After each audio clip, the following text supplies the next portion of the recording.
Welcome to This Week Health. My name is Bill Russell. I'm a former CIO for a 16-hospital system and creator of This Week Health, a set of channels dedicated to keeping health IT staff current and engaged. Today, we have an interview in action from the 2023 spring conferences, Vive in Nashville and HIMSS in Chicago. Special thanks to our partners, CDW, Rubrik, Sectra, and Trellix for choosing to invest in our mission to develop the next generation of health leaders. You can check them out on our website, thisweekhealth.com. Now, on to this interview.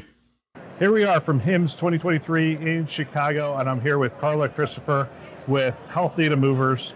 So much is so self-explanatory out of that title, but I don't want to start there. Where I want to start is the HIMSS conference. What kind of things are you hearing as you have conversations with people as they come around or whatnot? Yeah, I think people are hungry for innovation.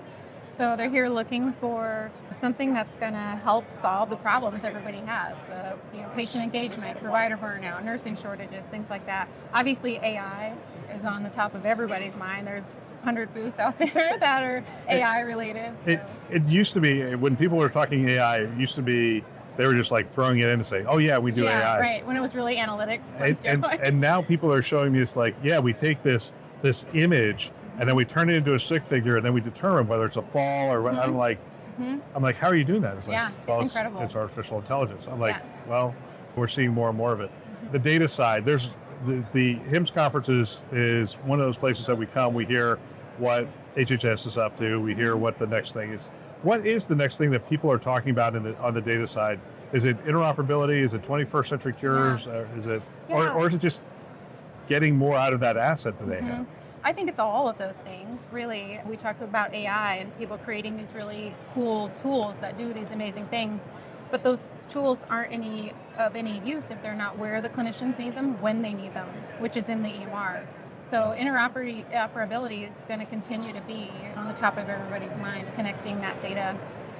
So getting that data to the point of care. That's right. Yeah, pulling it out of the EMR so that those tools can run their AI and analytics on it and then send it back to the clinician in real time.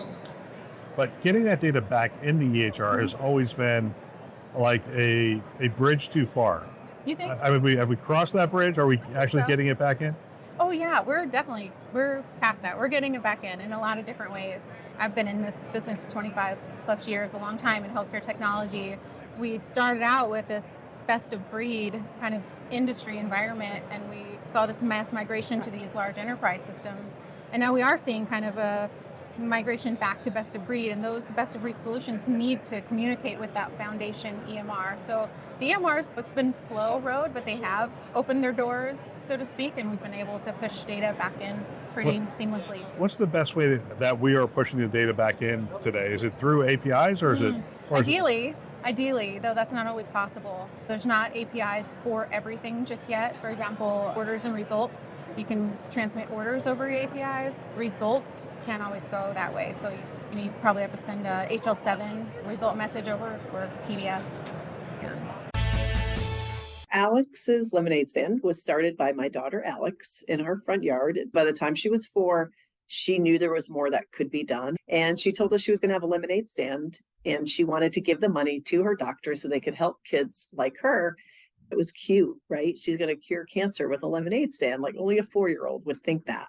But from day one, it just exceeded anything we could have imagined because people responded so generously to her.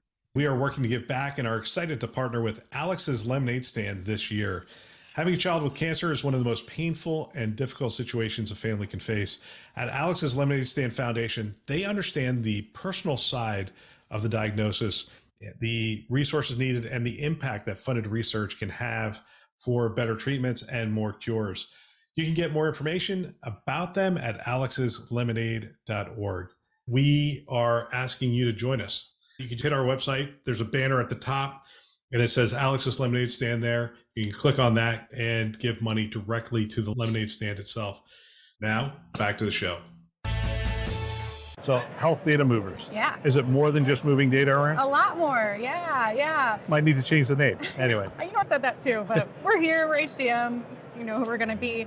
Yeah, we do a lot of data migration. That's how we started, but we really marry. So like data migrations, like M&A activity. Yeah. Okay. Yep. A lot of M&As. That's not going anywhere. So people will essentially call you and say, hey, move the data from point A to point B. Yep. Normalize the data. We can, yep, or we work with other companies that do. We're really flexible in that. We work with whatever the customer is most interested, the direction they're interested in going. All right, so I cut you off a little bit there because I just wanted more clarity around that. Yeah, so a lot of data migration. But I think where we differentiate ourselves is we marry clinical and operational workflow expertise, that EHR knowledge. We have an army of consultants out in the field implementing, optimizing, upgrading Cerner, Epic, Allscripts, McKesson.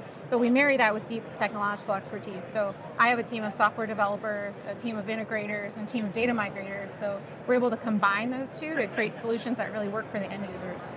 Yeah, that's amazing. So the advent of AI, one of the things I've heard from people is, hey, we need cleaner data to educate these AI models. Is that an area where we're seeing a lot of activity? Mm-hmm.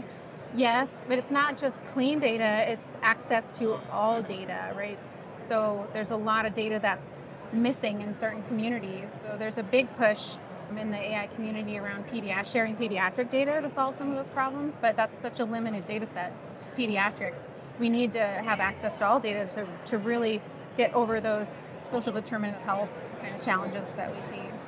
Is there different data needs that you're seeing in the various types of health systems, like an IDN versus an academic medical center versus a critical access facility? Or no, I don't think so. I think everybody has the same goals. Everybody wants to take care of their patients. Everybody has somebody to report to for as far as quality and that sort of thing. So I think, at the heart of it, everybody needs the same kind of data. It's just they're capturing it in different ways. How's the data, and we started talking about this, how's the data being used around the patient experience, about really moving that forward, making it more convenient, more access, and those kind of things? This is a fun time in healthcare. We're seeing data being made available to patients so they can take care of themselves better. They can be better advocates for themselves. So whether that's through tools that they can access or the way the clinicians feed data to them that makes more sense to them. But yeah, this is a fun time where patients are getting more engaged. Fantastic. Karla, I want to thank you for your time. Thank you. This was fun, Bill. Another great interview. I want to thank everybody who's spent time with us at the conference. I love hearing from people on the front lines, and it's phenomenal that they've taken the time to share their wisdom and experience with the community. It is greatly appreciated. We want to thank our partners, CDW, Rubrik, Sectra, and Trellix, who invest in our mission to develop the next generation of health leaders. Thanks for listening. That's all for now.